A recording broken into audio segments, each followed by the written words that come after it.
There's a detail people don't talk about out loud. Studies show that, on average, women gain about a pound a year after 40, without changing anything in their diet. A pound. Every year. Quiet, gradual, almost invisible. You stick to the same meals, the same routine, the same effort, and still, your pants get tighter, your midsection expands, and the scale keeps creeping up. You look at yourself and think, this body doesn't feel like mine. And that's not an exaggeration. It's not being dramatic. It's a real internal shift that happens regardless of your discipline or willpower. So the real question isn't, what did I eat wrong? It's, what changed inside my body? That's exactly what we're about to understand now. You know that time when you could have a slice of cake at a birthday party, and by the next day it was like it never happened? Yeah. A younger body is like a V8 engine. It burns fast, recovers fast, forgives fast. After 40, that engine doesn't break down. It just switches strategy. And the new strategy is store.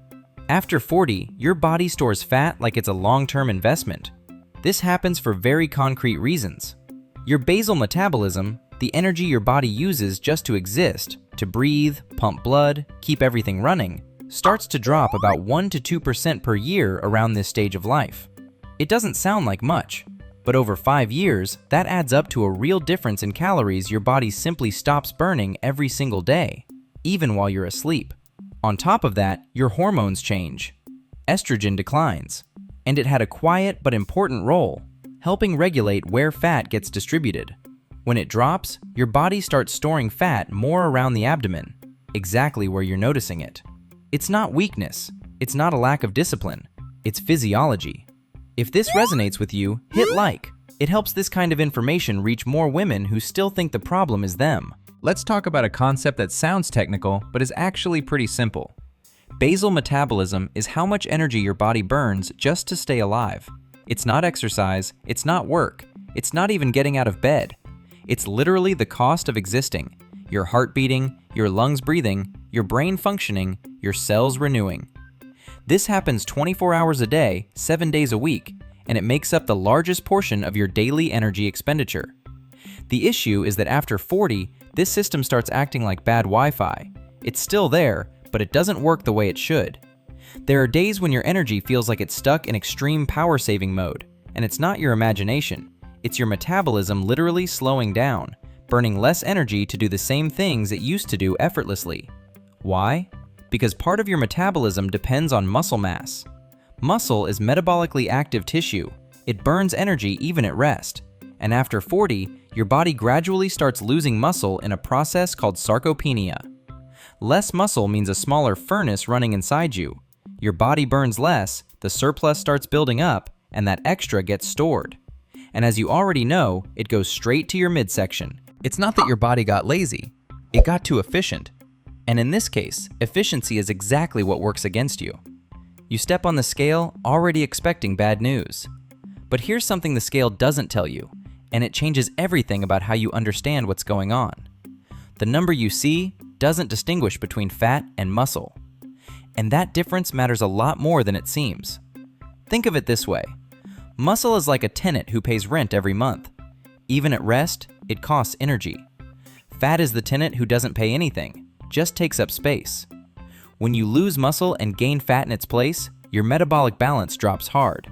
You've got fewer paying tenants and more freeloaders filling up the space. And this loss starts earlier than you might think. Around your 30s, your body already begins to gradually lose muscle mass. After 40, that process speeds up, especially for women due to hormonal changes. Estrogen and progesterone play a direct role in maintaining muscle. When they drop, muscle goes with them. The practical result is brutally simple. You eat the same, move the same, but your body now burns fewer calories doing it all. The natural deficit you once had starts to disappear, and whatever's left over, your body stores with impressive efficiency. It's not a lack of effort. The equation changed without telling you. If you want to stop guessing and start actually understanding what's going on in your body, subscribe to the channel. Here, we don't oversimplify. We actually explain things. You're not overeating, and yet your belly seems to be growing a mind of its own. And there's a very real biochemical reason for that, one most people have never actually heard explained. Let me introduce you to insulin. It's the hormone your pancreas releases every time you eat something with carbs or sugar. Its job is simple. Take the glucose in your bloodstream and deliver it to your cells to be used as energy. Think of it like a key, and your cells as locks.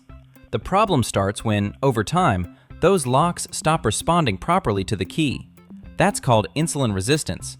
And after 40, especially with hormonal shifts, accumulated stress, and poor sleep, which we'll get into, this process speeds up in a quiet, almost sneaky way. So what actually happens? Your pancreas has to produce more and more insulin to do the same job it used to. And high levels of insulin in your blood come with a very inconvenient side effect. It signals your body to store fat, especially around the abdomen. It's not the amount of food that changes, it's what your body does with it. You eat the same meals you always have. But now, with more insulin circulating, your body interprets that meal differently. The signal your cells get is store, don't burn. And your midsection responds enthusiastically. That's why cutting calories without understanding this mechanism is far less effective than it seems. You don't have a quantity problem, you have a signaling problem. After 40, energy becomes a limited resource.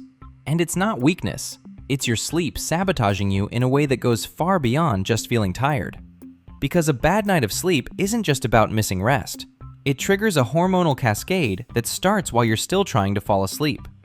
When your sleep is short or fragmented, and after 40, that becomes more and more common, especially with perimenopausal changes, two hormones immediately fall out of balance. Ghrelin, the hunger hormone, goes up. Leptin, the satiety hormone, goes down. Translation: you wake up hungrier, less satisfied, and with less control over what you eat throughout the day. All of that before your first cup of coffee. And there's more. Cortisol tends to stay elevated when your sleep is poor. And chronically high cortisol does two very inconvenient things. It increases your appetite for high-calorie foods and signals your body to store fat around the abdomen. In other words, you didn't sleep well, you wake up hungry, you eat more, and your metabolism is still running in high alert mode. It's not a lack of discipline at breakfast. It's biochemistry happening before you make a single choice. Sleep isn't just a wellness detail, it's a metabolic lever, and one of the most powerful ones. If your metabolism were a company, stress would be that invisible boss messing everything up behind the scenes. No one sees it directly, but everyone feels the impact. Cortisol is your stress hormone, and it's not the villain by nature. It exists for a good reason, to prepare your body to react to danger. Back in primitive times, that meant running from a predator. Cortisol went up, your body released quick energy, you ran, you survived. Perfect. The problem is, your body can't tell the difference between a lion and an endless to-do list, a stressful meeting, or lying awake worrying about your kids. The trigger changed, the hormonal response didn't. And when cortisol stays chronically elevated, which is exactly what happens in a high-pressure routine, especially after 40, it starts causing very real damage. It raises blood sugar, it drives more insulin production, it signals your body to store fat, especially around your midsection, and it also suppresses key hormones like testosterone and estrogen, which were already declining. It's a domino effect, and stress knocks over the first piece. Managing stress isn't a luxury, it's part of your metabolic strategy, just as important as what's on your plate. You try to make peace with the mirror, but all you feel is frustration. And now you understand why. It wasn't just one thing, it was your basal metabolism slowing down, your muscle mass decreasing, your insulin sensitivity dropping, your sleep becoming fragmented, your cortisol rising. Each of these alone would already have an impact. Together, they compound, and the result shows up in your body in a way that feels completely out of proportion to what you've eaten or done. Because it is out of proportion. That's the reality no one explains clearly. The problem was never your willpower, it was a system that kept changing internally, quietly, while everything on the outside stayed the same. The good news is, a system that can shift in one direction can shift in the other. You don't have to cut out everything you love, you just need to make the right adjustments. Click the pinned link and see how to speed up your results in a more sustainable, balanced way. Metabel, listen, you're not failing. You've been playing a new game with the old rules. Now you understand what changed inside, and that changes everything.